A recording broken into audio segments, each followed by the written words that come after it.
understand what I'm going to say, but I will depend on you to explain to them whatever we are going to say, to explain to them. And that's why I request Brother Farhan to record that part separate, and inshallah we'll put it on the YouTube, so when you go home, share it with your husbands, share it with the family.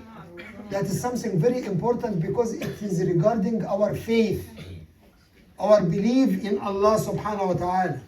That is very important. It is your job to make your children believers. And when they have a question, to refer to you first, before they refer to others, to answer this question. And it is a tough question, believe me. And when they grow up in the schools and in the universities, they are going to meet a lot of people. Most of them does not believe in Allah subhanahu wa ta'ala. And they will have some questions for them. And when they ask them, they found them not able to answer. Because you didn't pay attention to this issue. You think that because I am Muslim and their father is a Muslim, definitely they are Muslims and mu'min. No. No. If you didn't teach them the Iman, the faith, they will not. They will not. So please just concentrate with me to have some questions which came to me, and I need to answer this question for you and from you, especially for the younger kids, to teach them that from very early age in their life. So when they grow up, they know how to answer these questions when they receive it from the non-believers, from those who worship different things or those who didn't worship anything. And those are the majority who just worship their own desires. That's it. So here comes the first question.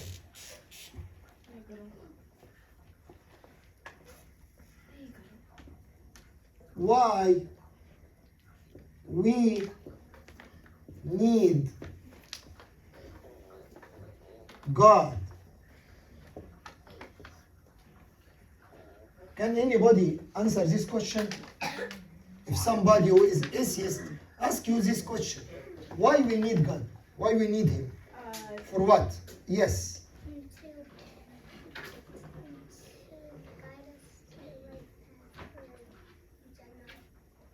To go to the Jannah. This means that you are a believer. But if the person who asks you, he does not believe, he asks you this question to show you that why you need God. Is there or not there, it doesn't matter. That is his intention when he said that. That just the idea of God presence doesn't matter for us. If God present, what's the difference? If He didn't present, what is the difference? So why we have to concern ourselves with the question? Let's enjoy our life and take advantage of it without need for God. Because God, we didn't need Him. Why we need Him? For what? That is the first question. We need Him for life. And we come second to the second question. Why we have to obey God? Why we have to obey Him, even if He is there? First, why we need Him. Second, why we have to obey Him. You have to obey. Why we have to obey Him if He is there? You have to obey Him because God has given you life, everything you need, so it's still good to show respect. Yes, but again, the main thing when the guy asks you, he want to raise some doubts about the presence of God. He want to tell you that God is not there. And even if he is there, why we need him? Our life is going as usual. Why we need him? I wake up in the morning, I eat my lunch, my breakfast, I went to school, I go to school, I do my homework, I return back, I eat lunch, I eat dinner, I enjoy my time at night, and I go to sleep. Why I need him? For what? I work, I make a lot of money, I buy a car, I buy a big house, I travel to the Florida or California or Hawaii to enjoy my time. Why I need God? That is a question. You answer him as a Muslim, but the question is directed not to be a Muslim or not Muslim. The aim of this question is to raise in your heart doubts regarding the presence of God. It become like what? You know, many people here, they are illegitimate sons. They are children of not marriage relationship. So there is many people around you in the schools, they didn't know even who are their fathers. They didn't know who are their fathers. Because those are the children of illegitimate relationship between male and female. We call them أولاد الزنا. So he didn't know who is his father. So because he didn't know his father, he can come and tell you why you need a father. Because he does not have a father. He wants to raise the doubts in your heart. What you need a father for? You wake up in the morning, you go to school, you enjoy your breakfast, you study, and you will finish. Why you need a father? For what reason? He asked you that question, not waiting an answer from you. The main idea of the question to raise some doubts in your heart and mind regarding the divine presence or your parents' presence. He wants to tell you indirectly that why you need God or Father. You can live independent of anybody. You didn't need this father, grandfather, mother, grandmother. Why you need them? You can grow and flourish without the need of a God. So that is the second question. Why we have to obey God if there is a God. And the third question is how God benefits. How God benefit. How God benefit from our prayers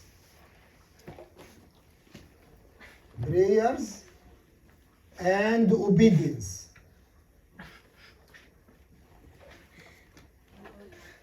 How God can benefit. Is your salat will benefit God? You gain something out of it? Yeah. Yes. I think. How? Yeah, feel free to express yourself. You get wardens. Huh? You get How it benefit him? I mean that if you worship God, his kingdom will be much bigger if you worship him. Or if you didn't worship him, it will become shrink. No. So this means that your worshiping will benefit God or no? No. The answer is no. Your worshiping will never benefit God. And what about your prayers? It will benefit God when you pray. You rush to Salat al-Dhuhr, Salat al-Maghrib, Salat al-Isha. Does that benefit God in any mean? No, it will not benefit God at all. So anyway, to answer these three questions, we need to do something important, and I recommend to you, all of you, to do the same thing in your discussion with our non-Muslims who try to plant these seeds of non-believing in God through this kind of questions, these satanic questions. These questions is satanic. So always we refer to something, we called it, to facilitate the answer. We refer to something called the model. We make a model, and through this model, we can answer the question, because that is something divine. And the things which is divine, it is not easy for anyone to understand. And we didn't want to enter in a fruitless discussion or debate which will not lead to anywhere except it maybe misguide us at the end. So just we try to refer to a model and try from this model to present our point of view, so it becomes easy for both parties to understand each other. So what is the model we are? Just pay attention, please. Especially the adults. I know that the children are some young, but also any person who is 8 or 9 or 10 and years old and older, he can understand what I am saying. Now imagine that you have a house. You have a house. That is the model. What I'm going to do now is write a model and to try to reach some logics from this, which will be convincing for the questioner, and to present him or to put him in front of some of the reality of the life, and then ask him how he can deal with this model. That is a beautiful house, nice house, and there is one person who lives in this house.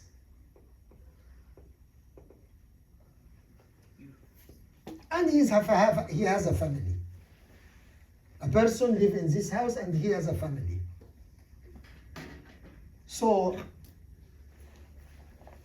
every day,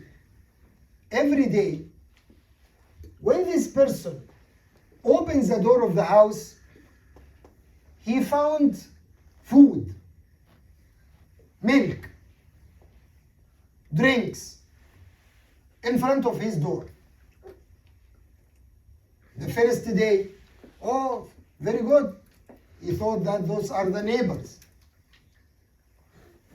Second day, happens the same thing. Third day, happens the same thing.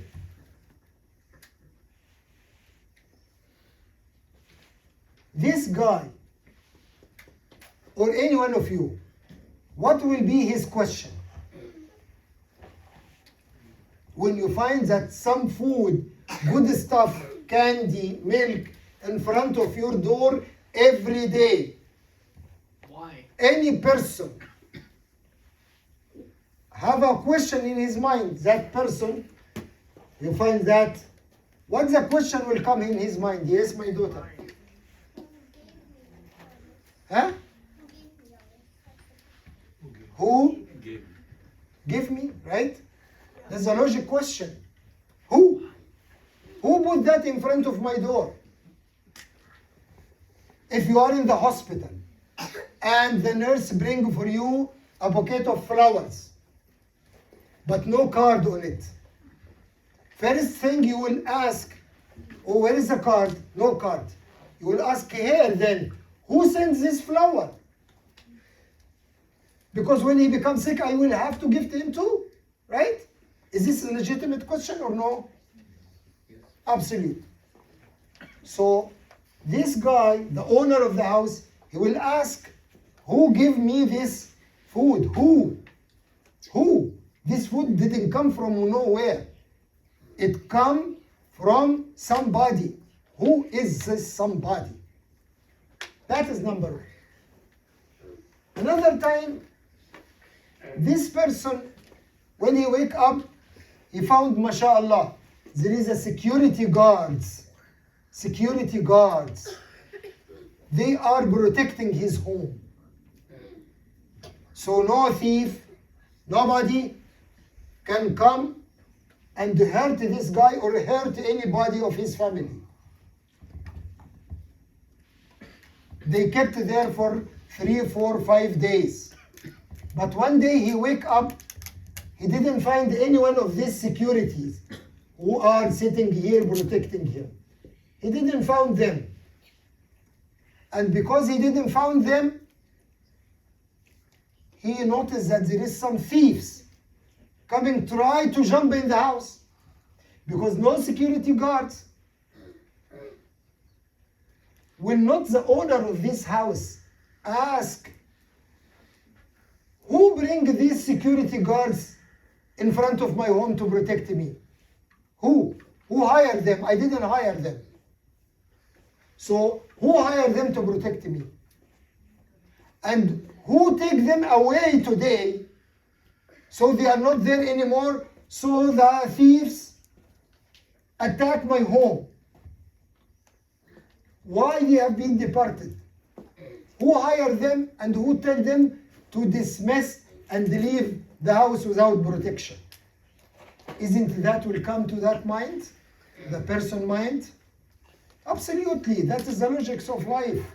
All of us will do that. It didn't need anyone to be smart to reach this conclusion.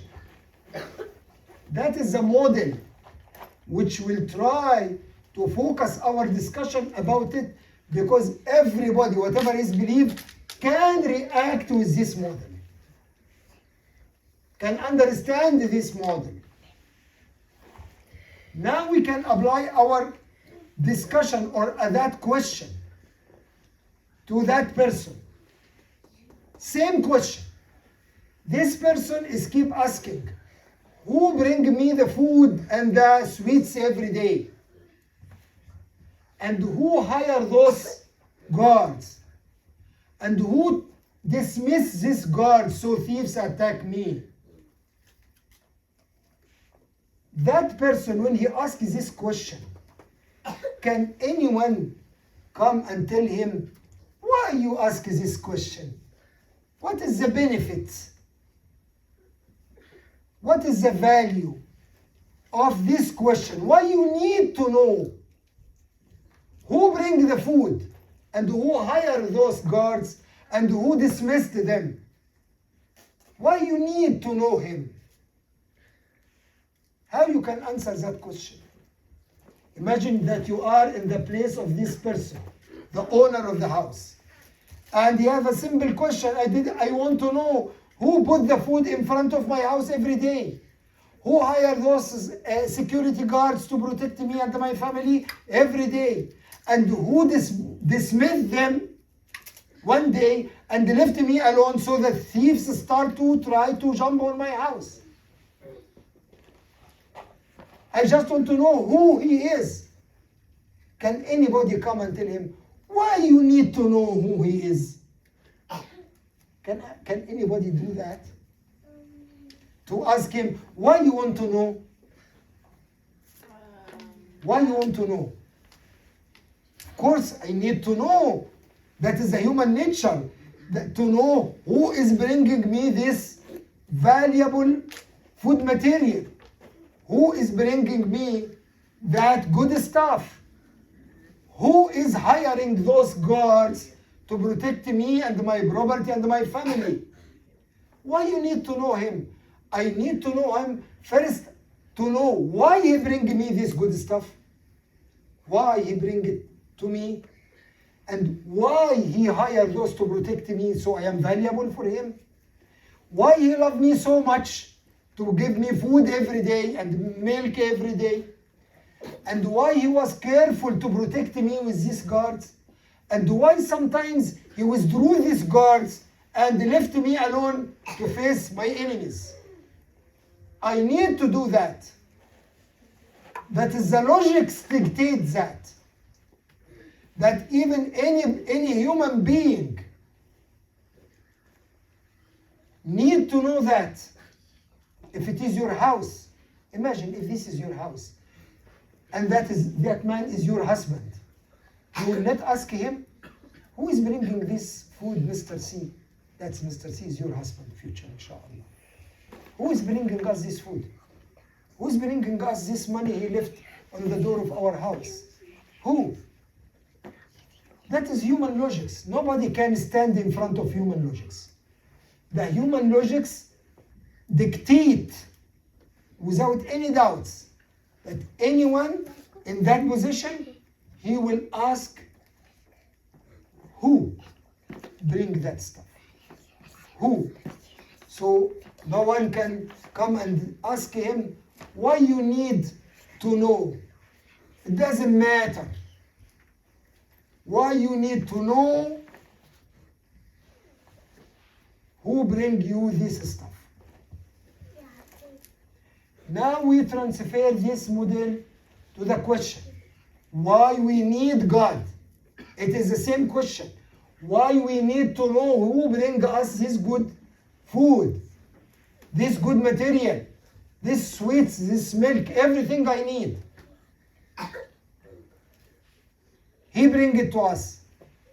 Who? Oh, you didn't need to know. No, that is not a human being. Sorry, that is not the person who asked this question. He is a regular human being, and the person who didn't ask is not a normal person. He is a abnormal person. That is against the human nature. So we can answer the first question by saying this to the person who asked. Why we need God?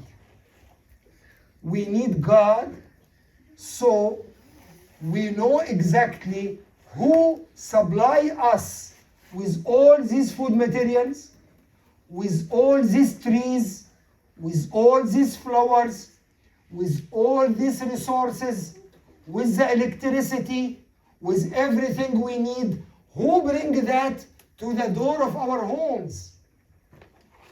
Why you need to know him? First, I need to know him so I can tell him thank you. And then to ask him why he sent me all this good stuff. Why? That's why I need to know who he is. Okay, you have the question in your mind. Then one day you find a small letter in your mailbox. In this letter, it is written in it that I am that person who gave you all this good stuff. And this is my name. And this is my message to you. You keep asking who? I am the one who gave you all these things. I am the one who hired those guards to protect you. And I am the one who withdrew them away from you. So, and this is my address. And he give you his address. What is the first thing you will do? To go to the address, right? To try to meet him. To see what the instruction, how you are going to talk to him. For example, if he told you, send me emails. Don't come, but send me emails. And this is my email. You will send an email to him. Saying, oh, thank you so much that if you didn't show yourself to me, I will never know you. Thank you for, first, that you are so generous to me. And second, that you present yourself. You make yourself known to me. That is solve a big problem for me. That show me that yourself. Thank you. You will answer him, thank you so much. But I have some questions. He will answer you back. Answer whatever questions you will. You will ask him the first question in the email saying, why you did all this good for me? Why? Why me? while other people didn't find all of that? Why me? Why you are so generous to me? And why you are so protective for me and my family? And why sometimes you withdrew this protection from me? He answered you by saying, I give you all this sustenance, this good stuff, because simply I love you. But why you love me? He will tell you, because I created you from nothing. You are my creation. Oh, you created me? Yes. Oh, that's why you feel the responsibility to feed me and you love me so much? Yes. Oh, thank you. Thank you so much. Now I have another question for you. What you need in return of that? What you need? You send him, okay, thank you, I know that you created me. What exactly you need from me? Do I have to pay for you anything in return? Do I have to pay the price of the food, the price of these security guards? Do I have to pay you back? He answered you by saying, no, you didn't have to pay anything back. I just need one thing only. What the thing you need from me is that I am going to send you some instructions. Just obey the instructions. And you will be thankful to me. I didn't need money, I didn't need anything. Just I need from you to carry out the instructions. Okay. What's your name? Oh, my name is Allah, the Creator, God. So what is the instructions you send me? He told you, I am going to send you a special man will knock on your door. After 2 days, your door will be knocked. Open, you find a very pretty man, very good akhlaq, lovely man. You will find him and he carry the requirements I need from you. So welcome to your house and read the instruction and obey it. Why I have to obey it? If you want all this good stuff to continue. Because if you didn't obey this instruction, then this stuff will be sometimes yes, sometimes no. And I will be upset from you. You want to upset me? I am the Creator. You want to upset me? Oh no, God. I want you to be pleased. You are so generous and loving to me. I want to be you to be pleased all the time. So, the God will tell you, okay, this man will knock on your door, open, and you will find a message, a letter with all the instructions, the needs which I need from you. Then after 2 days, your door has been knocked, and you open, you find a very smart, good, lovely man, very good looking, light shining from his face. You allow him to enter, you welcome him. And he take out a book and told you that is the instructions which God sent to you. Carry out whatever you find there. You open, you find some instructions, easy instructions. What God need from me? Oh, I ask you to thank me, to be thankful, to show your gratitude. Okay, that is easy. What else? Just pray to show me that is the only way I request from you, to show me that you are thankful. But why I have to show you that you are thankful? To keep this good stuff coming. To make sure that all this stuff is coming. Because if you didn't do that, then this stuff will start to not to come on time. You will be in hardship. You want to enjoy your life. You want to guarantee that you want to guarantee that electricity all the time is there. And you can charge your cell phone and you can use all your appliances. You want to make sure that electricity is there all the time. If the electric company send you a letter and told you, you have to come every 3 days and stand in line in front of our company to guarantee that electricity will be there, you will do it or not? Or you want to electricity be interrupted? What your choice? You want electricity be there all the time. So you have to obey. So when you obey, you are not benefiting the electric company. She will not get benefited. You will get benefited. God will not benefit from your ship. You will get benefited because you will guarantee that God will be pleased with you. And what is the pleasure of God? It will bring you all the necessities you need. Not only that, God, because He is your creator, He told you that after you die, and all of us will die one day, that is a fact. After you die, and you obey all my instruction, after some times, I will raise you from the grave.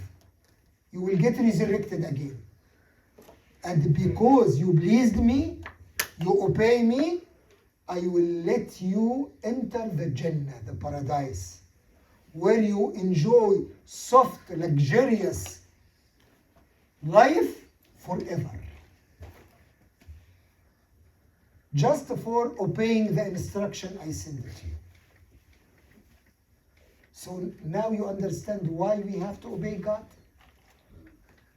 To be thankful for His givings here in the dunya. And to guarantee in the hereafter that He will allow us to enter the paradise. But how we can say that there is a God? Because all these necessities on the door every day. What you need more proof than that? This stuff which available to you, you didn't do anything. Fruits come to you, mashallah. Food come and stay on the table over there. This food come from by itself or somebody brought it? What do you think? Somebody brought it. Somebody, right? Very good, thank you. That somebody who brought it does not deserve to tell him thank you, because this food does not come alone. Somebody bring it. When you become sick, did you ever become sick? Have fever, have headache, toothache, whatever? Who cure you? Who give you the shifa? Allah. When Allah did that, does not need to say thank you to Him? Right? Yes. If somebody do something good, we need to say thank you or not? Yes. And if we say thank you, is it not from the akhlaq that when He requests from you something, to say yes, I will do, you give me a lot of good things. Imagine if a friend every birthday give you a valuable gift in your birthday. When that friend come and he becomes sick or he need help, you will not go and help him? Of course you will help him, because he give you a lot of things. So if he requests any help from you, you will do it. God does not want to help from you. He wants you first to be thankful and to obey Him. But how He will benefit from my obedience? He will not benefit from your obedience. You will benefit from the obedience. That's why Allah gave you these security guards and He withdrew them. He told you, if you obey me, I will keep these security guards around your home to protect you 24/7. But if you didn't, I will take them back and will be vulnerable to all the thieves or the evils or the bad people to do whatever they want with you. Do you like that? No. So when you obey God, you obey God for your benefit or for His benefit? For your benefit. You are the beneficiary of obedience, not God. God does not need you. If you obey or not obey, that does not change His kingdom, does not increase your kingdom, His kingdom. does not decrease his kingdom. But you are the beneficiary of obedience. Dua, prayers. So why I have to do prayers? Prayers that you raise as long as this God give you every good thing, as long as Brother Suhail bring us this good food. Now, if I want to eat chicken, to who should I go? To him, because he brought the food. I will tell him, oh, Brother Suhail, can you bring me some chicken too? That is a dua. Because God gave you every good thing. Now you need more things. You become sick. You want to get cured to return back to normal. So what you should do, make your prayer, make your dua to that God, so he can remove the sickness and bring you back your health. Because you know that in the beginning, he created you. He gave you the risk. He gave you the risk. He gave you every beautiful thing. So whatever things you need, you refer to him. Right? Here the poor people, people in need, to whom they will go? They go to the city. They ask the city, can we have some welfare, food stamp, Medicaid, whatever. Why they go to the city? Because it is a power. Does the city will benefit from their applications? No. If they didn't apply, they will be the loser. Not the mayor, not the city hall. The city hall is there to present help to those who requested. The city hall does not need the people, but the people need the city hall and the mayor and the social services. Why they need it? So when they pass in tough time, hard time, they can refer to them and file the application for special assistance. Any question regarding this topic? It is very important, and I want it to be clear in all your mind, especially the adults, because the responsibility of these children to understand that all fall in your shoulders. So any question in that, please feel free to ask. Any question is clear? Yeah. Okay, صلوا على محمد وآله. So we come now to the last part of our talk. It is a narration, very important narration, from the Prophet sallallahu alaihi wasallam. The Prophet was talking to a young man. In some narration, he is Abdullah ibn Abbas, his cousin. He's a young guy, age 14, 15, something like that, at that time. The Prophet told him a very important hadith. In that hadith, the Prophet gave instruction, guidance to that person, to which during all his life. And this is very important to us. What's this instruction? The Prophet ﷺ told his cousin, Ya bunay, O my son, احفظ يحفظك. Watch Allah, watch for Allah. He will take care of you.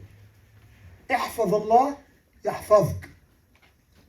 احفظ الله تجده تجاهك. Always watch Allah subhanahu wa ta'ala in all your actions, all your deeds. Have taqwa. تجده تجاهك. You will find always Allah coming to your help. But the help of Allah will not reach you without you trying to watch Allah subhanahu wa ta'ala and have taqwa. احفظ الله يحفظك. Watch Allah subhanahu wa ta'ala and have piety, Allah will take care of you. احفظ الله تجده تجاهك. Watch Allah subhanahu wa ta'ala, you find him always taking care of you. احفظ الله تجده تجاهك. إذا سألت فاسأل الله. If you want to anything, if you seek anything, only ask Allah subhanahu wa ta'ala. Don't ask anybody else. Not the president, not the king, not the crown prince, not the mayor, not the governor, not the city hall, no. Ask Allah first. إذا سألت, if you request something, need something, فاسأل الله. Ask Allah, ask it from Allah, nobody else. وإذا استعنت فاستعن بالله. If you need help, if you need rescue, ask the help, the rescue from whom? From Allah only. Not from a friend, not from a teacher, not from a mayor or president or a government. No. Seek the help from, the rescue from Allah subhanahu wa ta'ala. وَاعْلَمْ, and let you know, that is very important now.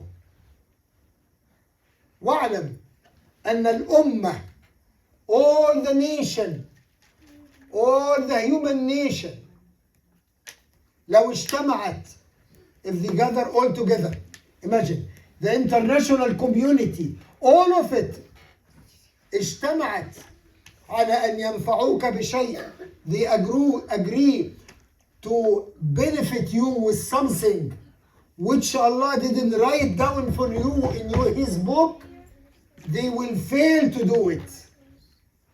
They will fail to do it. واعلم أن الأمة لو اجتمعت على أن ينفعوك بشيء لم يكتبه الله لك ما قدروا على ذلك. If the whole humanity want to benefit you with something which Allah didn't write down for you, it will never happen. Never. And the opposite is true. وَاعْلَمْ أن الأمة, all humanity, the international community, لو اجتمعت على أن يضروك بشيء, they gather all together to harm you or to inflict a calamity upon you, they will not be able to do it except if Allah wrote it down against you. رفعت الأقلام وجفت الصحف. Pencils has been raised, finished. And the records with Allah has been dried from the ink, finalized. Whatever will happen to you, finalized. Don't fear from anybody. Nobody can give you something which Allah is written down for you. And nobody can hurt you or take something from you except if Allah subhanahu wa ta'ala written down against you. Why? Because this qadar has been written down and finished. Here comes the question which any one of you can ask. Okay, this means why I have to worship, why I have to do anything? That everything has been written. No. Everything regarding givings, risk, regarding death, regarding health, regarding career, regarding marriage, regarding children, all this stuff is risk written down. You can't change it. Positively or negative, you can't change it. Neither for yourself or for others. So what I am responsible for, oh, you are responsible only for your deeds, your a'mal. That is the things which Allah kept it in your hand. To pray or not, that is in your hand. That is not something written upon you.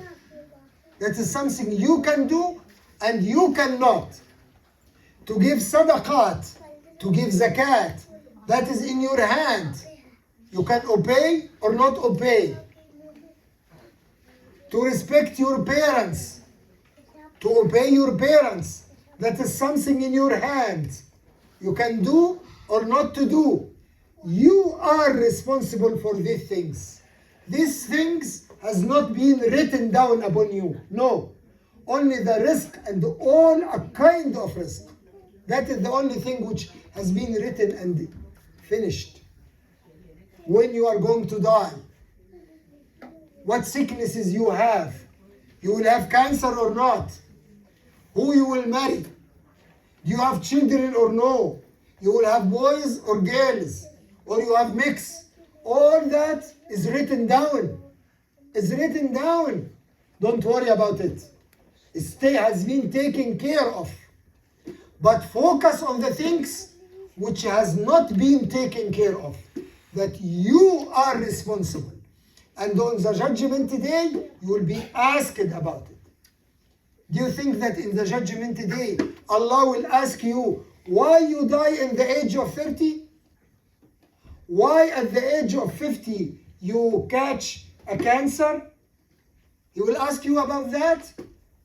Why you earn $100,000 a year? Why you didn't earn $500,000 a year? Allah will ask you such a questions? Do you think? Of course not.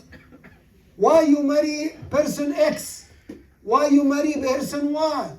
Why you have boys only? Why you didn't have girls? Or why you have girls only? Why you didn't have boys? Or why you didn't have children? Take him to the hellfire. He does not have children. Do you think Allah will ask you these questions? No, of course. What questions I will ask you? Did you perform your salat on time? Did you perform your fasting on Ramadan? Did you perform your Hajj and Umrah?